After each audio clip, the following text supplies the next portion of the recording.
l'affaire des beepers, vous savez, cette fameuse affaire des beepers israéliens contre le Hezbollah, où les beepers, eh bien, une partie avait été fabriquée en Europe de l'Est, et c'est à ce moment-là qu'ils ont été piégés. Donc la possibilité qu'il y ait un service d'intervenir à un moment donné pour substituer, pour rajouter, pour monter ce genre d'opération, eh bien, est quelque chose qui existe.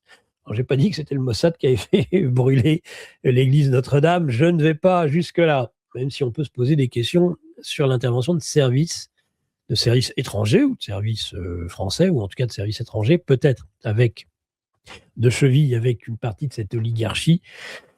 Et on va réfléchir après à savoir pour quelles raisons ils agiraient ainsi, mais après tout, est-ce que c'est pas une piste à suivre, c'est-à-dire l'opération d'un service qui aurait fourni eh bien, à la société Oubria ce qu'il présentait comme des insecticides et qui était en fait de la thermite qui aurait à ce moment-là été pulvérisée. Alors après, il y a le reste qui est à faire, c'est-à-dire comment mettre le feu. Donc là, le colonel Logette dit eh bien, que ce 15 avril, il suffisait plus que de mettre le feu, un vrai pot thermique, dit-il, par exemple du magnésium, générant une chaleur intense de au moins 2200 degrés pour allumer ainsi toute la charpente, qui aurait donc été préimbibée par l'opération qui s'est déroulée de désinsectisation en février, mais qui n'est pas donc de la désinsectisation, mais au contraire imbibée de produits hautement inflammables. Donc il y a des vidéos qui ont montré, et ça je m'en souviens très bien, à l'époque, eh bien, d'hommes sur le toit, 1 heure et demie à peu près avant le drame, activant un dispositif qui provoquait des éclairs et des flammes orangées jaunes sur le toit de Notre-Dame par le biais en fait, de caméras qui filment en automatique à 360 degrés les hauteurs de Paris, et on a ces images qui apparaissent clairement d'hommes qui émettent avec un dispositif assez de loin, on voit mal, mais en tout cas comme des éclairs au niveau de la charpente. Est-ce que c'est ainsi que le feu aurait été ensuite, dans un second temps, déclenché grâce au fait que c'est hautement inflammable, et là, à ce moment-là, eh bien, ça devient comme une simple allumette que l'on allume.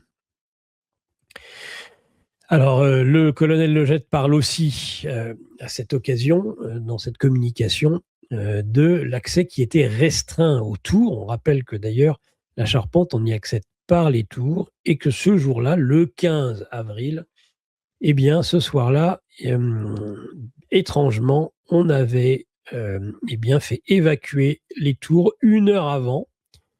Donc d'habitude c'est 18h30, là c'était plutôt que donc à 18h30 au lieu de 19h30, et on avait pu faire sortir tout le monde de la cathédrale avant que ne se déclenche l'alarme, ce qui a évité évidemment toute bousculade, juste à temps. C'est comme ça que l'on a pu éviter. C'est ça qui est assez extraordinaire, c'est-à-dire que lorsque le feu s'est réellement été vu et déclenché, que l'alarme s'est déclenchée elle-même, eh bien tout le monde, les touristes et tout le monde avait pu être évacué. Et quel étrange hasard, encore une fois, qui fait bien les choses, puisque ça évitera justement, comme je le disais au début, finalement d'avoir des victimes. Parce que des victimes, c'est des plaintes. Et des plaintes, c'est un accès au dossier. Et des victimes, c'est des avocats qui demandent une enquête sur les causes de l'incendie, en disant si mon patient s'est fait piétiné, écrasé, étouffé dans un mouvement de foule, s'il est mort ou gravement blessé ou invalide, eh bien, il va falloir qu'on m'explique, que les pouvoirs publics m'expliquent comment on en est arrivé là. Et donc ça, évidemment, c'est c'est pratique lorsqu'il n'y a pas à avoir de partie civile en tant que telle. Personne, pas de curieux, pas de gens qui vont poser des questions, ce qui explique pourquoi, 7 ans après, on ne sait toujours pas et tout le monde semble s'en foutre. Parce que voilà, il n'y a pas eu de victime. Et ça a été permis parce que justement, les choses se sont déclenchées au bon moment. Alors, une question quand même sérieuse qui se pose, c'est la question du pourquoi pourquoi a-t-on fermé l'ensemble des accès et fermé la cathédrale ce jour-là 1 heure avant? Voilà, avec une évacuation anticipée du public à 17h30, donc au lieu de 18h30. Et on rappelle que l'alarme incendie s'est déclenchée autour de 18h15, en fait, plus précisément 18h18, exactement.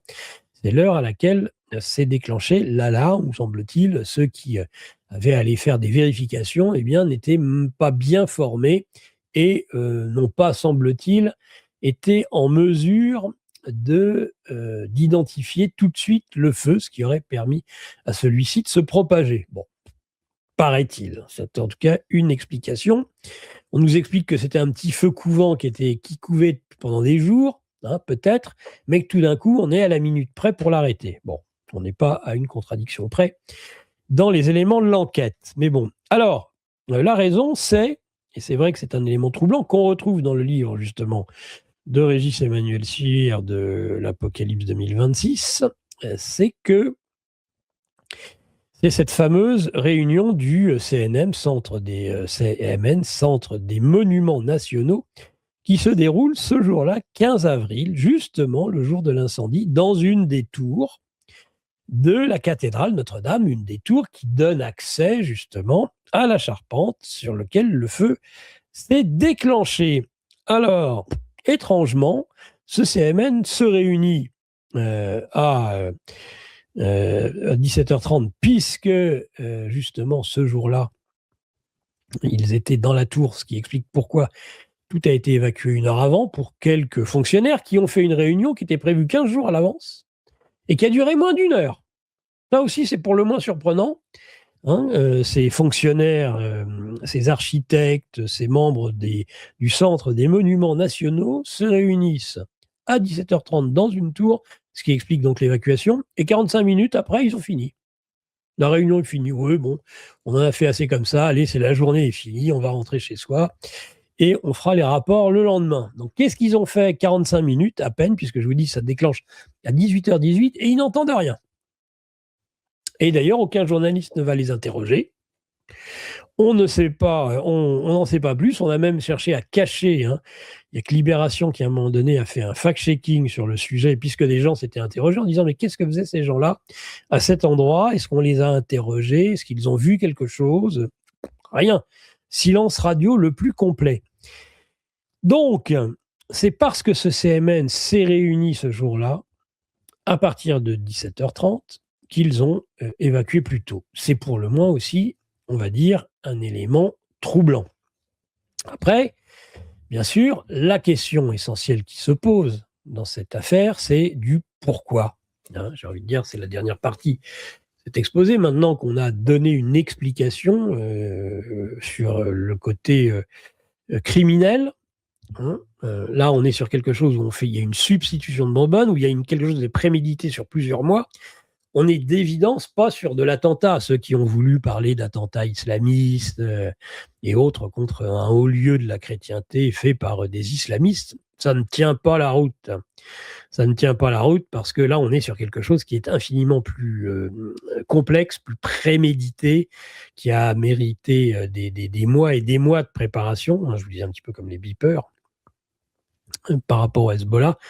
Seuls des services de type étatique, para-étatiques, sont en mesure de réussir une pareille opération où on arrive à gruger, à truander, à berner une entreprise comme l'entreprise Aubria, à lui substituer à des insecticides des produits justement inflammables, hautement inflammables, tels que de la thermite. Je peux vous dire que ça ne se fait pas comme ça. Il faut vraiment avoir affaire à des gens qui ont préparé leur coup. Alors, qui peut avoir fait une chose pareille? Je vous disais, c'est-à-dire l'ensemble des services, des États occidentaux, des États développés en général, pourraient être à l'origine de ça. Pourquoi est-ce qu'au bout de 7 ans, eh bien finalement, on n'en parle pas? Est-ce qu'il n'y a eu à ce point aucun relevé? Est-ce que le feu a pu consumer l'ensemble des produits qui ont été répandus sur la charpente? Question qu'on peut se poser. Est-ce qu'on a posé des questions à la société Aubria? Est-ce qu'on a fait le lien entre cette désinsectisation en février et cet incendie d'avril? Ça, on n'en sait rien. L'enquête ne nous le dit pas. Les absolument aucun journaliste ne va se poser la question des médias mainstream, puisque la thèse officielle sur laquelle il n'y a aucune discussion possible, sinon c'est du complotisme, c'est que c'est accidentel. Donc on ne va pas poser ce genre de questions. Mais si on se posait cette question, on se dirait pourquoi pendant 7 ans, rien n'est fait pour qu'on trouve une explication sur quelque chose qui serait criminel, un incendie criminel. Parce qu'évidemment, ça poserait, si c'était criminel, ça poserait plus de questions que ça n'apporterait de réponses. Parce que voilà, on se poserait la question, qui, pourquoi, qui a pu faire une chose pareille? Est-ce que par hasard, ceux qui ont donné ensuite pour sa reconstruction ne seraient pas à l'origine de sa destruction, hein? On pense, entre autres, à la société de M. Bernard Arnault, premier contributeur, M. Pinault, second contributeur. Est-ce que c'est un consortium? Est-ce qu'il y a derrière tout ça un cabinet noir qui aurait pu provoquer cela? Et puis alors la question, c'est à quelle fin? Me semble être un peu court d'imaginer qu'on a uniquement fait brûler Notre-Dame pour une question de gilets jaunes, surtout que ça avait été prémédité des mois à l'avance, avant même probablement que l'affaire des gilets jaunes ne soit lancée. Donc, on peut donc penser raisonnablement que le fait que Macron, ce soir-là, le 15 avril 2019, devait s'adresser aux Gilets jaunes, devait s'adresser aux Français en pleine crise des Gilets jaunes, n'est pas une explication suffisante. Il faut voir ça autrement. Et donc ça, c'est tout l'intérêt du livre Apocalypse 2026 de Régis Emmanuel Schur, c'est d'inscrire cet incendie dans une trame, dans un narratif qui permet d'expliquer l'intérêt qu'il y a pu y avoir à provoquer cet incendie. C'est ce qui, moi, m'a convaincu dans son récit, c'est de donner une explication là où moi, je n'avais pas d'explication. J'avais cette certitude, cette intuition, et même plus que cette intuition, cette certitude qu'on nous mentait, que les causes n'étaient pas accidentelles mais criminelles, que donc, puisqu'on nous mentait, ceux-là même qui nous mentaient avaient quelque chose à voir avec cet incendie, mais à qui profite le crime? Pour quelle raison? Est-ce que c'est la déstabilisation de notre civilisation? Mais à quelle fin? C'est à quelle fin? C'est bien beau. Pourquoi ça ne peut pas être quelque chose qui est fait gratuitement en disant on va déstabiliser la chrétienté en mettant le feu à Notre-Dame. Surtout que tout a été fait pour le reconstruire, qu'il y a eu un élan de solidarité autour de Notre-Dame de Paris pour qu'elle soit reconstruite.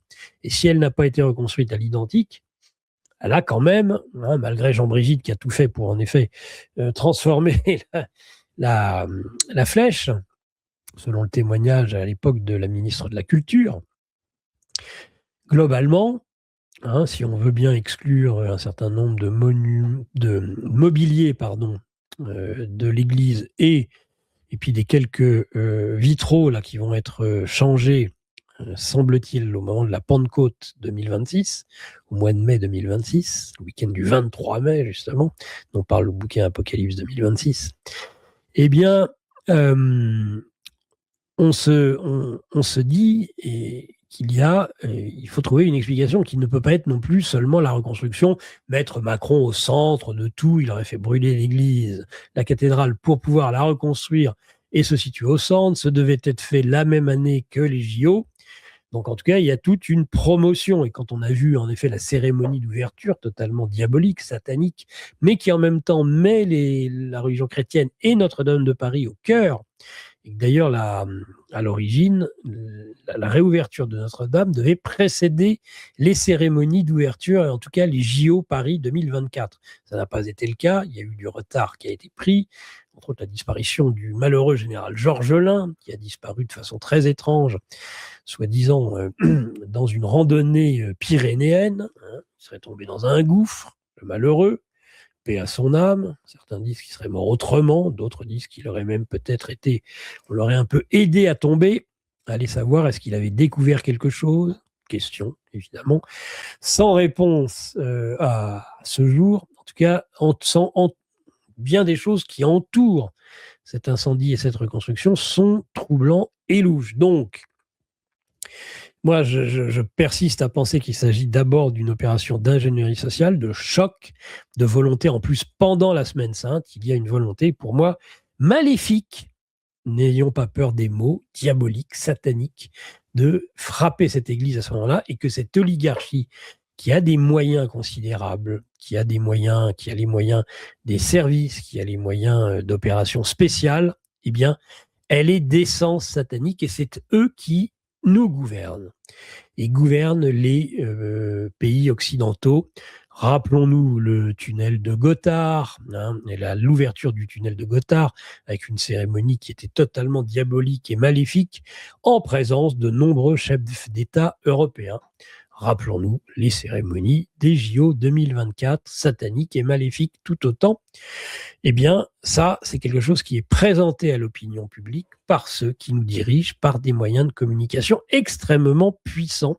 Et donc, inscrire la destruction, le feu, le choc psychologique pour les croyants, pour la France, fille aînée de l'Église, civilisation France, civilisation catholique, si bien incarnée par Notre-Dame de Paris, eh bien, on peut penser qu'il y avait là, de la part de ces satanistes, une raison profonde, peut-être de rituel, peut-être d'égrégore, prière négative, prière noire, qui peuvent expliquer cela. Et je disais d'ailleurs à l'époque, persuadé que c'était criminel, nous ne savons pas pourquoi, nous ne le saurons qu'un jour, et le jour où nous le saurons, ce sera trop tard, c'est-à-dire il se sera passé peut-être un événement tellement considérable qu'il expliquera et qu'il justifiera a posteriori cet incendie dans un narratif complet, voilà, dont on peut imaginer qu'il a un côté ésotérique, qu'il a un côté occulte, qu'il a, après tout, Claire Tabouret, qui a été choisie pour remplacer les vitraux, est une occultiste. Elle et ses maîtres sont des occultistes. Et donc, je pense qu'il y a derrière cela quelque chose qui inquiète profondément et qui devrait attirer et attacher toute notre importance. On sait que nombreux sont les Français aujourd'hui encore qui considèrent que cet incendie de Notre-Dame est un élément déterminant qui n'a pas été expliqué, qu'on n'a pas expliqué, et l'opinion publique, une partie de l'opinion publique, tu l'as taxé d'être complotiste, mais alors à ce moment-là, c'est plusieurs pourcents de la population française qui eh bien, ne se satisfont pas des explications données par les pouvoirs publics sur les causes de l'incendie. Et donc, et de se dire que s'il est en effet d'origine criminelle, il y a une raison de fond derrière essentielle, et peut-être d'un rituel satanique. En tout cas, c'est ma conviction profonde aujourd'hui, je ne vous le cache pas. Voilà, je voulais donc qu'on résume un peu les propos du colonel Logette, qui reprennent un certain nombre d'informations qui étaient passées de façon assez éparse ici et là et qui sont regroupées dans une même communication sur X durant ce week-end.